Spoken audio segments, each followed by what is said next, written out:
Sudah lebih dari 20 tahun saya menjadi pemandi jenazah di sebuah rumah sakit besar di kota ini. Entah sudah berapa ratus tubuh yang saya mandikan. Mayat bayi, ibu muda, orang tua, korban kecelakaan, pembunuhan, bahkan yang ditemukan dalam keadaan membusuk. Tapi kejadian pada suatu malam di bulan Juni itu adalah yang paling menakutkan dalam hidup saya. Hari itu, saya mendapat panggilan dari bagian forensik untuk memandikan seorang wanita paruh baya bernama Ibu Ruqiyah yang meninggal akibat serangan jantung mendadak. Keluarganya menginginkan agar jenazah segera dimandikan dan dikafani karena akan langsung dibawa ke kampung halamannya malam itu juga. Saya datang ke ruang jenazah seperti biasa. Malam sudah larut. Pukul 11.10, saya membuka pintu ruang jenazah. Bau formalin, dinginnya AC yang menusuk tulang, dan lampu neon putih yang terlalu terang membuat ruangan itu terasa seperti dunia lain. Di daftar log jenazah, tercatat nama, Ruqiyah, 57 tahun, wanita, telah diterima pukul 20.40. Petugas kamar jenazah malam itu, Pak Rudi, menyerahkan form dan berkata, "Sudah ditaruh di meja besi nomor 3, Bu. Saya tinggal sebentar. Ya, mau ambil kunci ruang pendingin yang ketinggalan." Saya mengangguk. Sudah biasa kerja sendiri. Saya membuka lemari alat, mengambil sarung tangan, air mawar, sabun, dan kain kafan yang sudah disiapkan. Tapi saat saya menuju meja nomor 3, tidak ada jenazah di sana. Meja itu kosong. Saya pikir saya salah lihat. Saya cek satu persatu meja lain. Ada 3 jenazah lainnya, semua laki-laki, 2 diantaranya sudah dikafani. Tidak ada perempuan. Saya kembali ke log, memastikan ulang. Tertulis jelas. Meja nomor 3, Pak Rudi, teriak saya memanggil.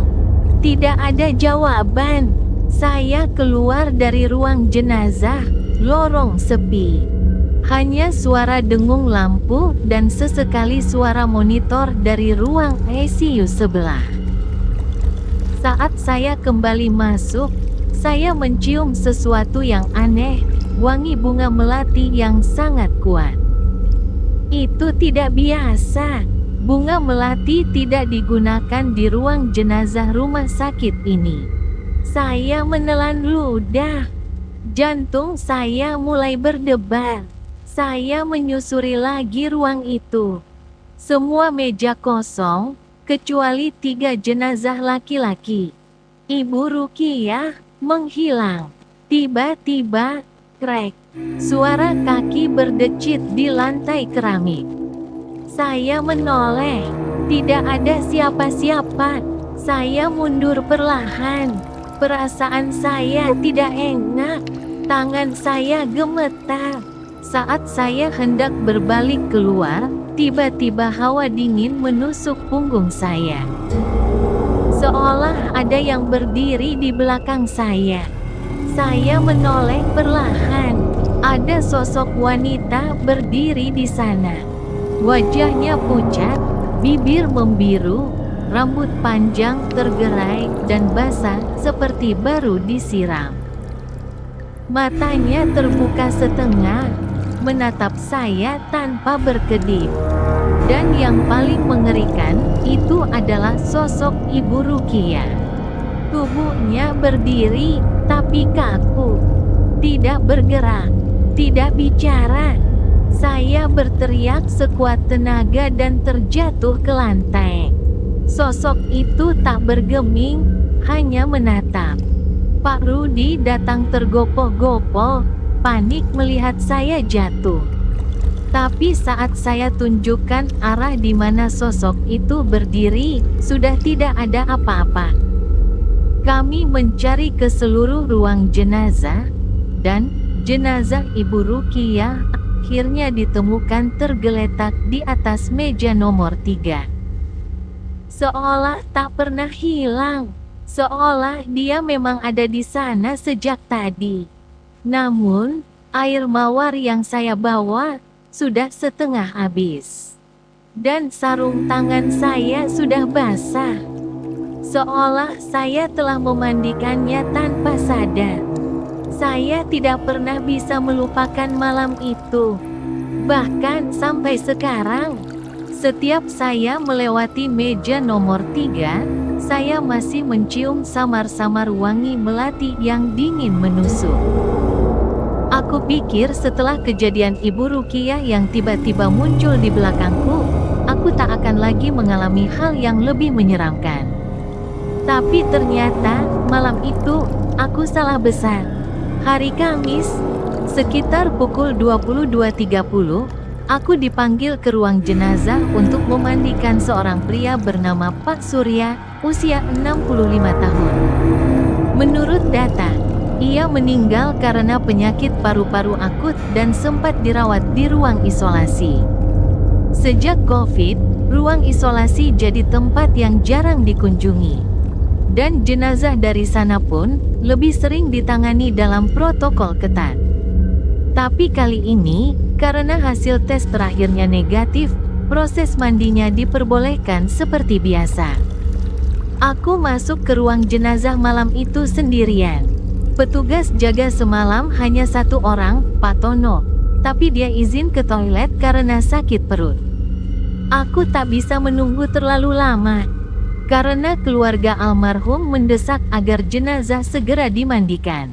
Lampu ruang jenazah menyala redup. Aku menggeser meja besi nomor 5. Di atasnya terbujur tubuh Pak Surya. Tubuhnya kaku, kulitnya pucat kekuningan, bibir biru, dan matanya telah ditutup. Kafan, sabun, dan air sudah kusiapkan. Aku mulai membuka bajunya, lalu menuangkan air hangat pelan-pelan ke tubuhnya. Suasana begitu sunyi, bahkan jam dinding pun seperti berhenti berdetak. Saat aku mulai menyabuni bagian dada, terdengar suara retakan kecil dari leher jenazah. Aku berhenti. Ku benamkan kepalaku sebentar, mencoba mengabaikan rasa takut. Kadang jenazah memang mengeluarkan bunyi, gas dalam tubuh, atau sendi yang mengeras. Tapi suara itu semakin jelas. Krek, krek, krek. Aku menatap wajah Pak Surya.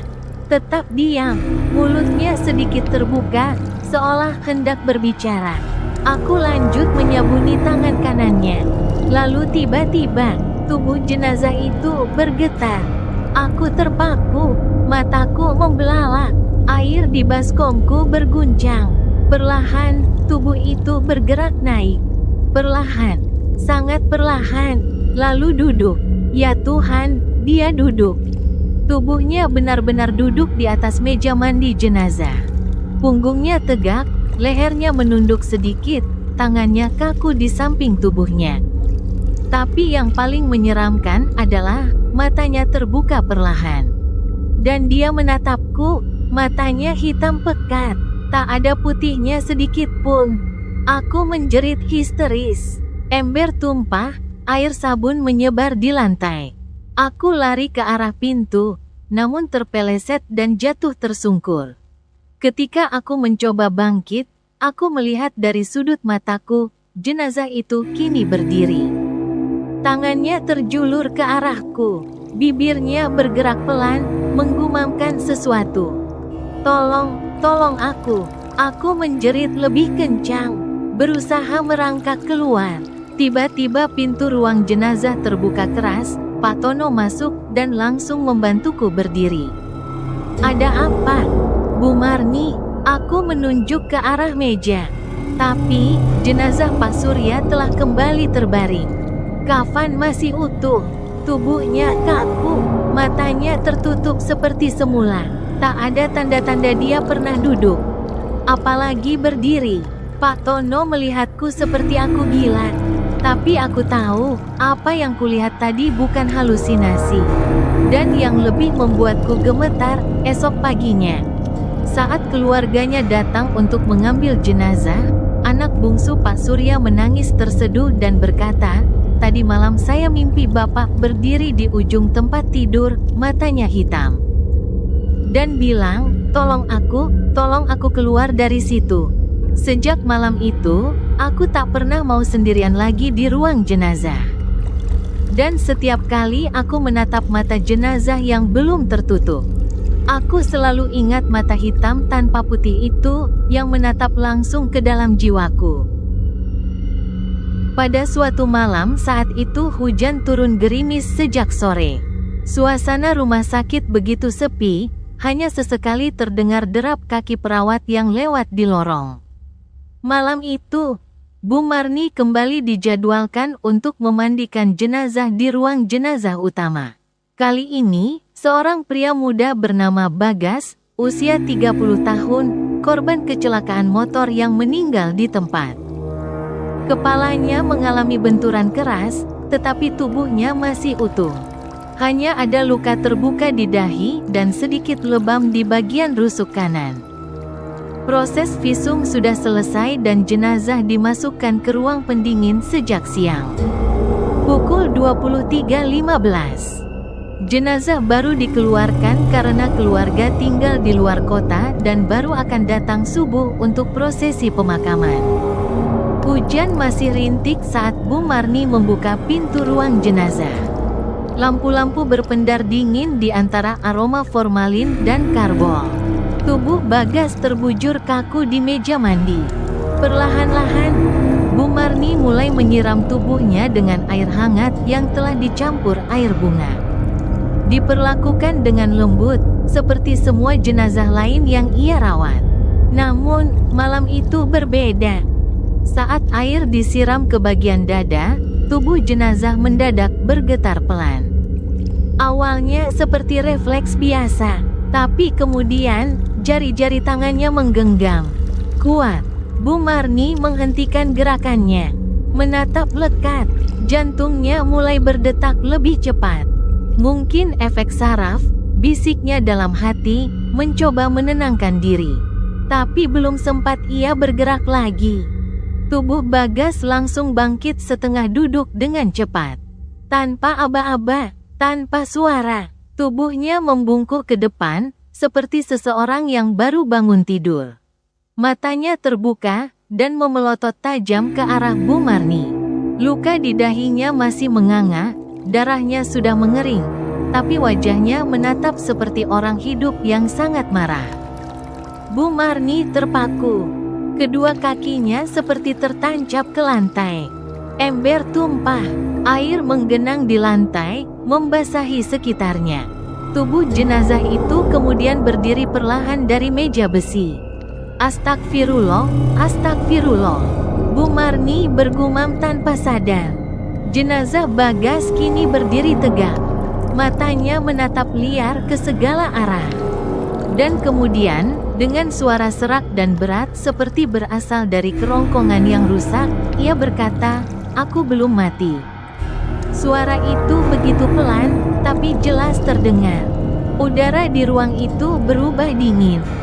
Uap putih keluar dari mulut Bu Marni ketika ia mencoba berteriak, tapi suaranya tak keluar. Jenazah Bagas kemudian mengambil satu langkah maju. Langkah berat, tapi nyata. Tiba-tiba, lampu ruang jenazah berkedip, lalu mati. Ruangan tenggelam dalam kegelapan selama beberapa detik. Saat lampu menyala kembali, tubuh Bagas sudah kembali terbaring di meja. Tak ada bekas ia duduk, apalagi berdiri. Tangannya terentang lurus, matanya tertutup rapat. Luka di dahinya menghitam, lebih gelap dari sebelumnya. Bu Marni terduduk lemas. Air matanya menetes tanpa sadar. Tak lama kemudian, Pak Joko, petugas malam, masuk tergesa karena mendengar suara benda jatuh dari CCTV.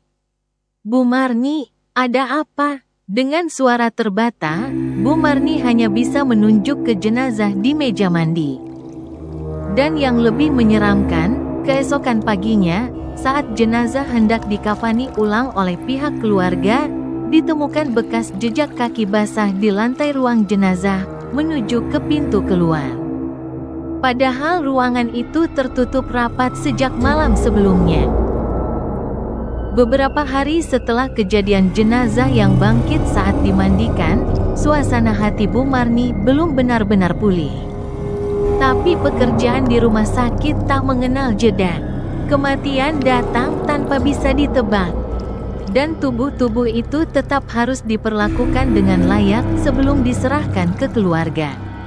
Pada malam Jumat Kliwon, sekitar pukul 0.45, Bu Marni mendapat panggilan untuk memandikan jenazah seorang wanita tua bernama Ibu Karnia, usia 78 tahun, meninggal karena gagal jantung.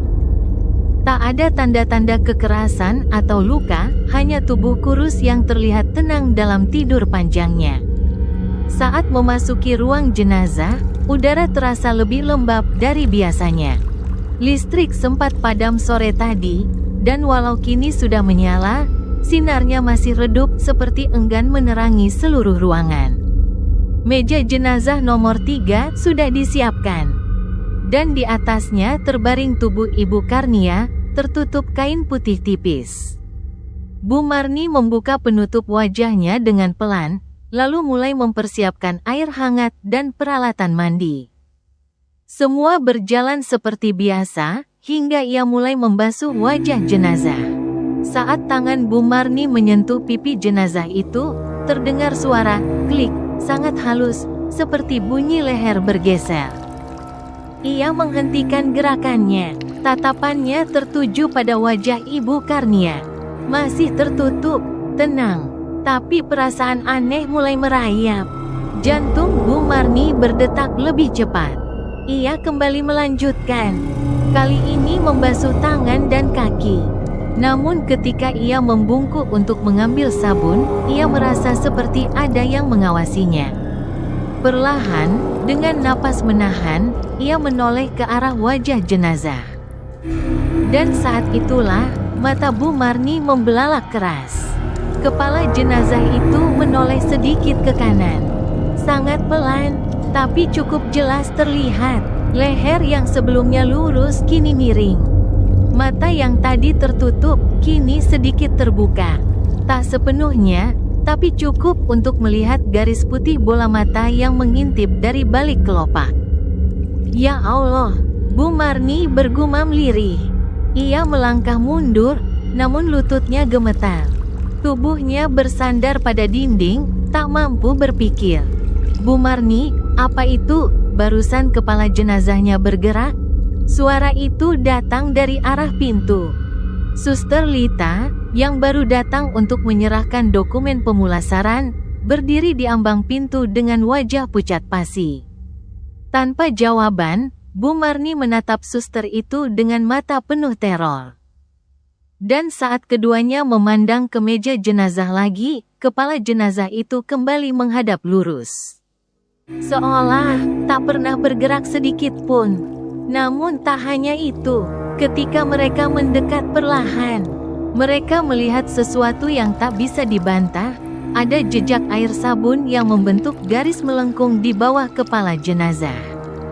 Seperti bekas kepala yang benar-benar menoleh dan membasahi alasnya.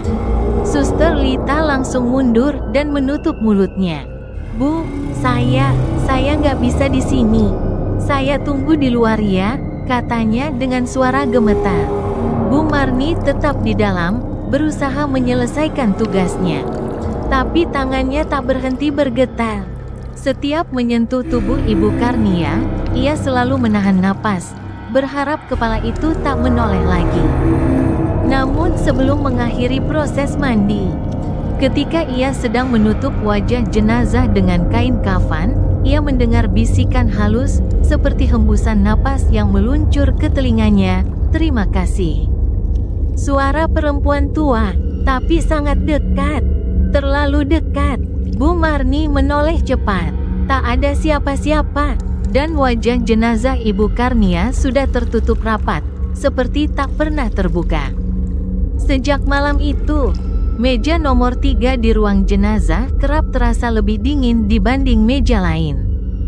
Bahkan setelah dibersihkan berkali-kali, masih ada garis melengkung samar seperti bekas air sabun, membentuk setengah lingkaran di sisi kepala. Dan Bu Marni tahu, kepala itu memang pernah benar-benar menoleh, entah karena apa. Menjelang akhir bulan, tepatnya di malam Senin yang gerimis, suasana rumah sakit kembali terasa lebih dingin dari biasanya. Hujan yang turun sejak sore membungkus langit dengan kabut tebal. Daun jendela di ruang jenazah bergetar pelan tertiup angin malam yang lembab dan dingin. Sekitar pukul 22.10, Bu Marni menerima kabar bahwa ada jenazah baru yang harus dimandikan. Kali ini adalah seorang pria berusia sekitar 50 tahun bernama Pak Heru, yang meninggal karena serangan jantung mendadak saat bekerja sebagai satpam di kantor pemerintahan. Tubuhnya sudah dibawa dari ruang IGD sejak pukul 7 malam dan disimpan di lemari pendingin ruang jenazah. Ketika Bu Marni memasuki ruang tersebut, ia sudah cukup terbiasa dengan dinginnya ruangan.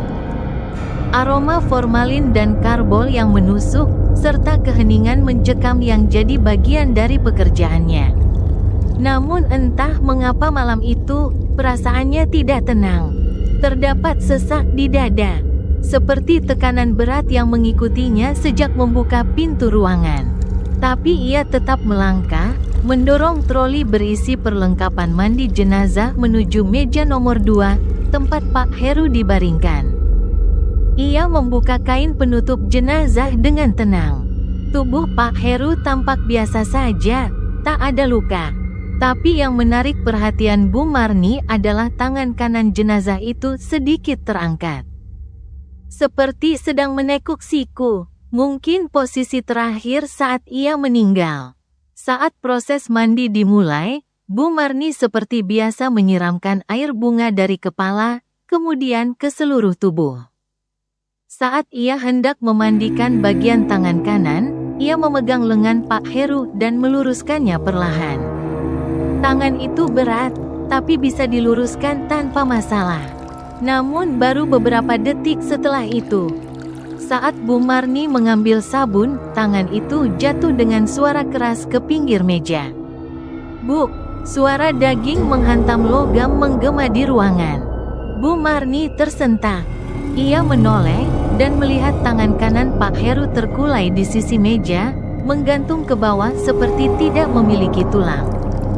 Jari-jarinya terbuka, seolah sedang mencari sesuatu. Ia yakin tadi tangan itu sudah ia letakkan dengan posisi rapat di samping tubuh. Perlahan-lahan, dengan perasaan tidak enak, Bu Marni memegang lengan jenazah dan mengangkatnya kembali ke posisi semula. Beberapa menit kemudian, saat ia membasuh bagian dada dan bahu, tangan itu jatuh lagi. "Buk, kali ini lebih keras." Tapi yang membuat jantung Bu Marni hampir berhenti adalah, posisi tangan itu bukan jatuh lurus, tapi menekuk dengan telapak tangan yang mengarah ke arahnya. Seperti sedang menggapai, tubuhnya kaku, kedua lututnya bergetar. Ia menatap jenazah itu tanpa bergerak, dan saat itulah, ia melihat jari telunjuk Pak Heru bergerak sedikit. Sangat pelan, tapi cukup nyata. Seketika itu juga, lampu ruang jenazah berkedip pelan. Udara di ruangan semakin dingin. Bu Marni mulai bergumam doa sambil mencoba menenangkan diri. Ia berpikir untuk menyelesaikan proses ini secepat mungkin. Namun setiap kali ia menyentuh tangan kanan jenazah itu, selalu jatuh kembali. Selalu mengarah ke arahnya. Beberapa saat kemudian, tangan itu jatuh lagi. Tapi kali ini telapak tangannya menyentuh tangan Bu Marni. "Astagfirullah," teriaknya spontan sambil menarik tangannya. Sentuhan itu dingin, tapi terasa seperti masih hidup, lembut, Dengan sedikit tekanan, seperti seseorang yang menahan dan meminta. Saat ia mundur perlahan, dari sudut matanya ia melihat ada air menetes dari sudut mata jenazah. Apakah itu air yang tersisa saat disiram? Atau air mata? Bu Marni tak mampu membedakan. Tapi tubuhnya menggigil. Ia buru-buru menutupi jenazah dengan kain dan keluar dari ruangan tanpa menoleh ke belakang. Nafasnya memburu, dan lututnya hampir tak sanggup menopang tubuhnya. Keesokan paginya, saat petugas lain membuka kembali kain kafan untuk proses selanjutnya, mereka menemukan tangan kanan Pak Heru sudah menekuk sendiri, menggenggam ujung kain kafan yang menutupi dadanya. Padahal Bu Marni yakin, ia sudah membaringkannya lurus malam sebelumnya. Dan yang membuat bulu kuduk semua orang berdiri. Di lengan kanan jenazah itu, ada jejak jari manusia. Seperti bekas genggaman, namun dengan arah dari bawah ke atas, seolah ada yang menggenggam balik dari tubuhnya. Di suatu malam yang tenang, ketika sebagian besar staf rumah sakit sudah pulang dan hanya beberapa perawat jaga yang tersisa, suasana di lorong menuju ruang jenazah terasa sangat hening. Bahkan suara detak jam dinding di ruang administrasi bisa terdengar sampai ke ujung lorong. Waktu menunjukkan pukul 23.47. Bu Marni baru saja menyelesaikan pemulasaran jenazah terakhir malam itu. Seorang pria muda bernama Raka, usia 27 tahun, yang meninggal dalam kecelakaan lalu lintas parah. Wajahnya masih utuh meski tubuh bagian bawahnya rusak parah. Ia sudah selesai dimandikan, dikafani dengan rapi, dan diletakkan di atas meja logam pendingin sambil menunggu dijemput keluarganya esok pagi. Ruangan tampak bersih, meja peralatan dibersihkan, air sisa dibuang. Semua prosedur dilaksanakan seperti biasa. Namun sekitar 10 menit setelah selesai, saat Bu Marni sedang mencatat waktu pemulasaran di meja kecil dekat pintu, ia mendengar bunyi kain berkesiur sangat halus. Awalnya ia mengira itu hanya suara angin dari celah ventilasi. Tapi saat ia berhenti menulis dan menoleh, dadanya langsung terhentak. Kain kafan jenazah Raka yang tadi ia ikat erat, kini terbuka di bagian dada. Perlahan, seolah ada tangan tak terlihat yang melonggarkan simpulnya. Bu Marni menatap tajam ke arah jenazah, mencoba meyakinkan diri kalau mungkin ikatan tadi kurang kencang. Tapi dalam hati, ia tahu, ia tidak pernah ceroboh. Dengan langkah perlahan, ia mendekati jenazah. Matanya menyorot simpul kain yang sudah terlepas dan kini terjulur longgar ke samping tubuh. Ya Allah, gumamnya lirih. Ia mencoba mengikat ulang dengan tangan yang sedikit gemetar. Namun ketika ia baru saja menarik ujung kain untuk mengikat kembali, kain itu terlepas sendiri, meluncur turun dari bagian dada hingga perut. Tak ada angin, tak ada siapa-siapa, tapi kafan itu seperti ditarik dari dalam. Bu Marni tersentak mundur. Di belakangnya, lampu ruangan berkedip sekali. Hanya satu kedipan, namun cukup membuatnya sadar bahwa malam itu tidak seperti malam-malam biasanya. Ia menarik napas panjang, membaca doa dalam hati. Lalu sekali lagi menguatkan diri untuk mengikat ulang kafan. Tapi saat ia memegang ujung kain itu, ia merasakan sesuatu yang mengerikan. Kain kafan itu hangat, seperti baru dipakai seseorang yang masih hidup. Dan sebelum sempat ia menarik kainnya, kafan itu bergerak, mengejang sedikit. Bukan karena angin, bukan karena air, tapi karena tubuh di bawahnya menggerakkan dada. Ada tarikan nafas, halus, hampir tidak terdengar. Tapi Bu Marni jelas melihat dada jenazah itu naik turun satu kali. Matanya membelalak, tubuhnya kaku. Ia terdiam selama beberapa detik, tak tahu harus apa. Kemudian, kain kafan itu melambung sedikit, seperti ada yang mencoba duduk dari dalam. "Ya Allah ya Rab," bisiknya dengan napas tercekat. Ia berlari ke arah pintu dan menoleh sekali lagi. Apa yang dilihatnya membuat darahnya hampir beku di tempat. Kafan itu kini terbuka hingga ke bagian leher, dan wajah jenazah Raka terlihat jelas, dengan kedua matanya yang setengah terbuka. Tatapannya lurus ke langit-langit, namun terlihat seperti menyadari. Bu Marni tak tahu berapa lama ia berdiri di ambang pintu, tak sanggup masuk, tak mampu meninggalkan ruangan. Hingga akhirnya, dua orang petugas keamanan yang sedang patroli lewat dan melihatnya pucat berdiri kaku. Mereka segera masuk dan menyalakan lampu terang. Anehnya, saat mereka masuk, semua kembali seperti semula. Kafan jenazah kembali terikat rapi. Tak ada bekas terbuka, tak ada mata yang terbuka, tak ada dada yang bergerak. Namun Bu Marni tahu, itu bukan halusinasi. Kafan itu pernah terbuka, tubuh itu pernah bergerak. Dan sejak malam itu, setiap kali ia memandikan jenazah, Bu Marni selalu memastikan simpul kafan terikat lebih dari 3 kali. Namun tetap saja, setiap kali melewati meja tempat Raka pernah dibaringkan, ia merasakan tatapan yang menembus punggungnya. Seolah masih ada yang belum benar-benar pergi.